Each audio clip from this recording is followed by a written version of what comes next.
নমস্কার, আপনারা শুনছেন প্রণমামি জগৎজননী থেকে।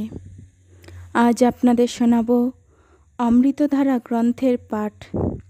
এই গ্রন্থটি আমি খুব ছোটোবেলায় কবিতা আবৃত্তি করে পুরস্কার পেয়েছিলাম। আজ শোনাব অমৃতধারা গ্রন্থের অক্ষয় কুমার সেন রচিত গুরুমাতা বন্দনা অংশটি ও স্বামীজি আমেরিকায় বসে তার গুরু ভাইদের উদ্দেশ্যে যে পত্র লিখেছিলেন মায়ের সম্বন্ধে তারই কিছু অংশ। শ্রীশ্রীমা সারদা ও স্বামী বিবেকানন্দ। আসুন শুনে নিই। গুরুমাতা বন্দনা। জয় জয় রামকৃষ্ণ বাঞ্ছা কল্পতরু, জয় জয় ভগবান জগতের গুরু। জয় জয় রামকৃষ্ণ ইষ্ট গোষ্ঠীগণ, সবার চরণ রেণু মাগে এ অধম। জয় জয় শ্রী শ্রী মাতা জগত জননী, গুণময়ী গুণাতীত ব্রহ্ম সনাতনী। অখণ্ডা অরূপা তুমি, তুমি নিরুপমা, পুরুষ প্রকৃতি তুমি, তুমি মা প্রাধানা। সৃষ্টির অঙ্কুর তুমি, সকলের মূল, তুমি মা 24 তত্ত্ব, তুমি সূক্ষ্ম স্থূল। তোমার ইচ্ছায় সৃষ্টি স্মৃতিতে পালন, পুনঃ রাখো কোলে লয়ে করিয়া নিধন। খেলার ডালিমা তোমার গোটা সৃষ্টিখানি, লীলাময়ী লীলাপরা লীলা স্বরূপিণী। একা তুমি অদ্বিতীয়, আপন মায়ায় ধরিয়াছ বহুরূপ জগৎ লীলায়। আপনার অখণ্ডতা করি খণ্ড খণ্ড, গঠেছ অগণ্য আমি রচিতে ব্রহ্মাণ্ড।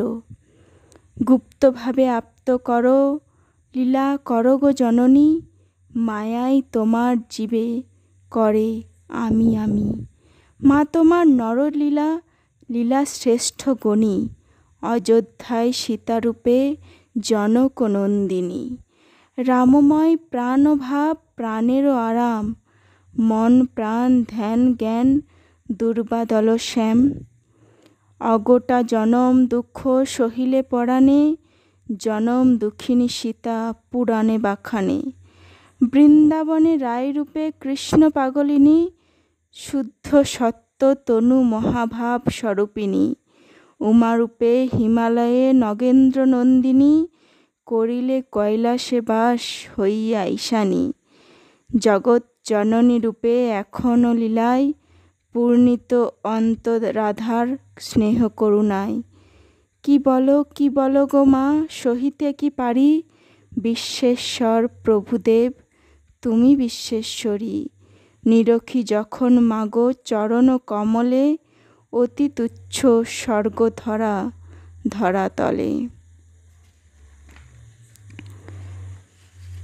শ্রী শ্রীমা ও স্বামী বিবেকানন্দ। মা ঠাকরুন কি বস্তু বুঝতে পারোনি, এখনো কেউই পারো না, ক্রমে পারবে। ভাইয়া, শক্তি বিনা জগতের উদ্ধার হবে না। আমাদের দেশ সকলের অধম কেন, শক্তিহীন কেন? শক্তির অবমাননা সেখানে বলে মা ঠাকুরানী ভারতে পুনরায় সেই মহাশক্তি জাগাতে এসেছেন।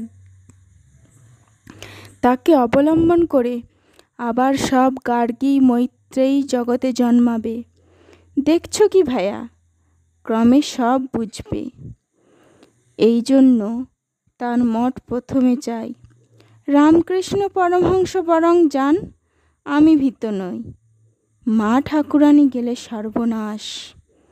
শক্তির কৃপা না হলে কি ঘোড়া ডিম হবে? আমেরিকা ইউরোপেও কি দেখছি শক্তির পূজা, শক্তির পূজা। তবু এরা অজান্তে পূজা করে, কামের দ্বারা করে। আর যারা বিশুদ্ধভাবে সাত্ত্বিকভাবে মাতৃভাবে পূজা করবে, তাদের কি কল্যাণ না হবে।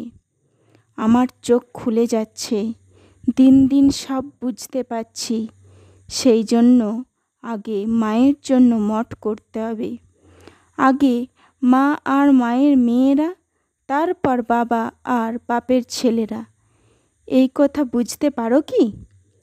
বাবুরামের মার বুড়ো বয়সে বুদ্ধির হানি হয়েছে, জ্যান্ত দুর্গা ছেড়ে মাটির দুর্গা পূজা করতে বসেছে।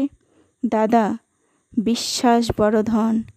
দাদা, জ্যান্ত দুর্গার পূজা দেখাবো, তবে আমার নাম। তুমি জমি কিনে জ্যান্ত দুর্গা মাকে যেদিন বসিয়ে দেবে, সেই দিন আমি একবার হাঁফ ছাড়ব। তার আগে আমি দেশে যাচ্ছি না। যত শীঘ্র পারবে। টাকা পাঠাতে পারলে আমি হাঁপ ছেড়ে বাঁচি। তোমরা জোগাড় করে এই আমার দুর্গোৎসবটি করে দাও দেখি।